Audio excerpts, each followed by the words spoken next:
ये news land है। तो जवाब ये मांगा गया है कि 7 दिन के अंदर मानव एडमिनिस्ट्रेशन ये जवाब दे कि क्यों इस लैंड को सरकार एक्वायर ना करे। ये एक सरकारी प्रॉपर्टी है और ये न्यूज लैंड है, तो सरकार इसका बेहतर इस्तेमाल करेगी, ये उनका दावा है। ऐसा इस पे एक तो ये सितम है कि सरकार ने नोटिस जारी किया है, बालाए सितम इस पे, और ये है कि हमारे ऑनरेबल रजिस्ट्रार ने 1 जनवरी को इसका रिप्लाई दिया है।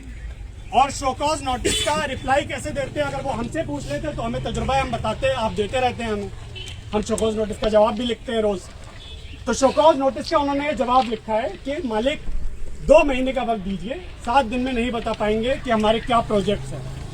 लेकिन हकीकत ये है कि इनके पास प्रोजेक्ट्स नहीं है। इनके पास प्रोजेक्ट्स होते तो आज वो प्रोजेक्ट्स यहाँ पे जारी होते, यहाँ इस लैंड का इस्तेमाल हो रहा होता, यहाँ हॉस्टल्स बन रहे होते, यहाँ एकेडमिक ब्लॉक्स बन रहे होते। लेकिन यहाँ पिछले 3 साल से एक ऐसी चीज बनाने पे सारी एनर्जी और सारा पैसा लगाया जा रहा था जिससे सिर्फ वाइस चांसलर साहब लुत्फानंदोज हो सकते हैं, और वो था यहाँ पे एक बायोडाइवर्सिटी पार्क बनाया गया, एक तालाब बनाया गया वाइस चांसलर लॉज के बराबर, जिससे वो दिन और रात लुत्फानंदोज होते हैं। उनको ये तौफीक नहीं हुई कि मानू की जमीन पे जो हम कई सालों से डिमांड करते आ रहे थे कि हॉस्टल बनाइए, हम कई सालों से डिमांड करते आ रहे थे कि एकेडमिक ब्लॉक्स बनाइए, ऑडिटोरियम्स बनाइए, लेकिन उनका जहन जो जेएनयू से निकला हुआ जहन था, उसने क्या सोचा कि यहाँ पे बायोडाइवर्सिटी पॉन्ड बनाया जाएगा, और उन्होंने अपनी सारी एनर्जी सारा पैसा उसमें लगाया। और आज हालत ये है कि हमारी 50 एकड़ की जमीन जो है वो एक बहुत ही अलार्मिंग सिचुएशन पे है। इस पूरे पैटर्न को भी समझने की जरूरत है। ये पैटर्न एचसीयू से शुरू नहीं हुआ है, एचसीयू से पहले भी बहुत सारी सेंट्रल यूनिवर्सिटीज पे इसी तरह गवर्नमेंट ने कब्जा किया है। हाल ही में अलीगढ़ मुस्लिम यूनिवर्सिटी को की एक बड़ी लैंड को नगर निगम ने एक्वायर किया, उस पर अपना बोर्ड लगाया।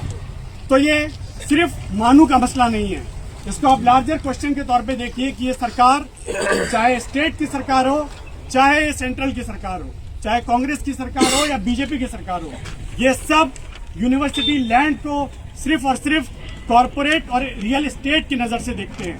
ये देखते हैं कि यहाँ की ये लैंड, यहाँ स्टूडेंट्स पढ़ने आ रहे हैं, और क्या हो रहा है यहाँ पे, सरकार को रेवेन्यू नहीं मिल रहा है। तो इन्हें समझना पड़ेगा और हमें समझाना चाहिए कि हिंदुस्तान में पब्लिक एजुकेशन का आइडिया रेवेन्यू जनरेट करने का नहीं था। हिंदुस्तान में पब्लिक यूनिवर्सिटीज जब बनाई जा रही थी, जब ये मुल्क आजाद हुआ और यूनिवर्सिटी एजुकेशन कमीशन बना, उसमें ये बताया गया कि हमारा मकसद यूनिवर्सिटी एजुकेशन से रेवेन्यू जनरेट करना नहीं है, हम आपको कमा के नहीं देंगे कि आप हमारे पैसे से जो है एमएनसीज बनाइए और यहाँ पे होटल और रेस्टोरेंट चलाइए। ये तालीम गाहें हैं, ये दरसगाहें हैं। यहाँ रेवेन्यू जनरेट करने की नज़र से देखना इस यूनिवर्सिटी पे तो बुरी निगाह से देखने के जैसा है।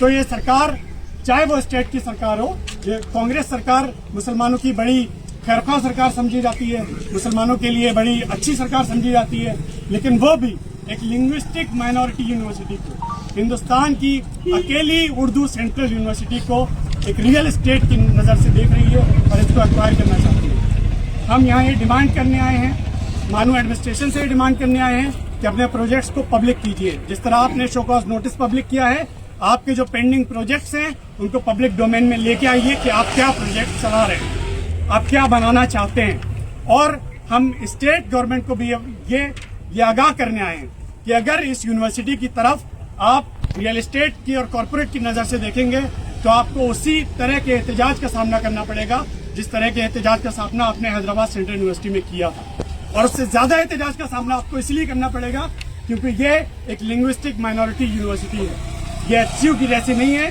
या ये किसी और यूनिवर्सिटी की तरह नहीं है, इसको आपको स्पेशली ट्रीट करना पड़ेगा। और आप नहीं करेंगे तो आप हमारा एहतजाज फेस करने के लिए तैयार रहिए। हम उन तमाम लोग के शुक्रगुजार हैं जो इस